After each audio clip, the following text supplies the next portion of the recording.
we do it every day. We communicate with our words, our faces, our emotions and feelings. We communicate in so many different ways, and we're trying to tie it all in with a knot here with the technological and the physical world and bringing it all together into one. And we hit on it a lot. It's a common theme of synergy.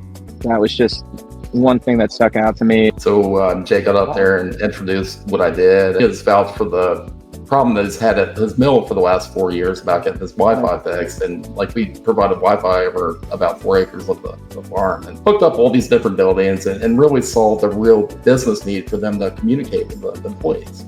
Nice.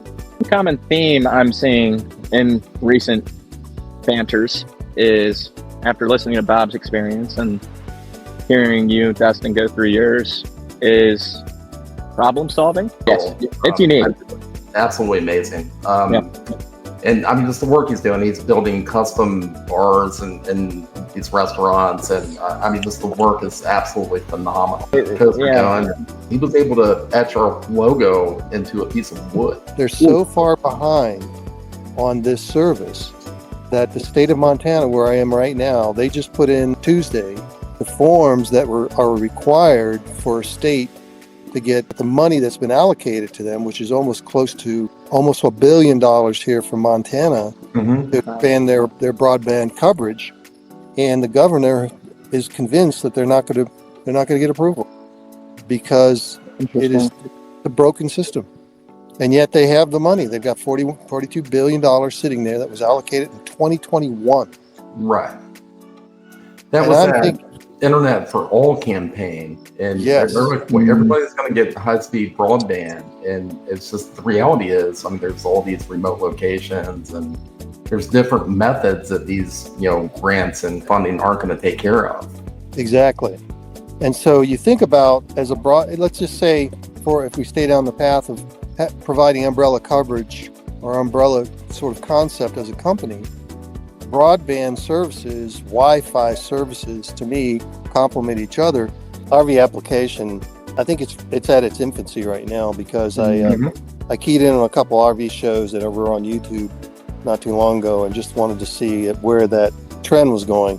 And I know that there was a guy that kind of walked you through the different vendors that were there, and one of the vendors was a service provider for Starlink, and chatting it up. But here's the deal.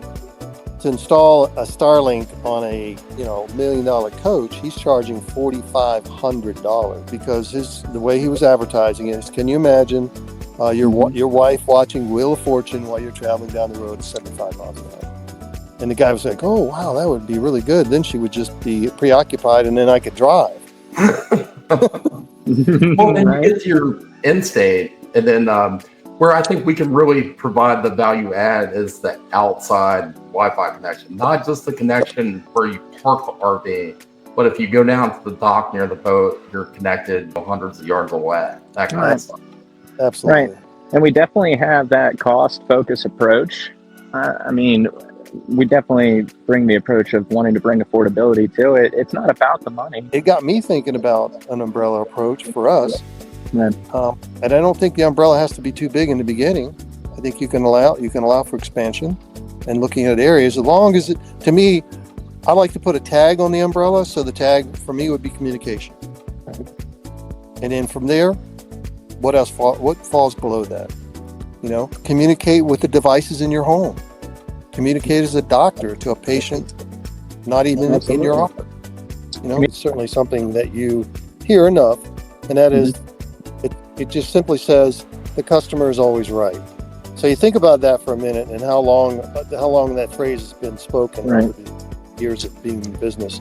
And I've always thought to myself, I like that phrase, but I'm a little bit confused by the phrase, because if I'm going to believe the customer is always right, I'm going to have to believe that I've communicated with that customer at a level to where right and wrong can be described in a business sense, whatever it is we're trying to achieve, and that we can change the wrong and make it right.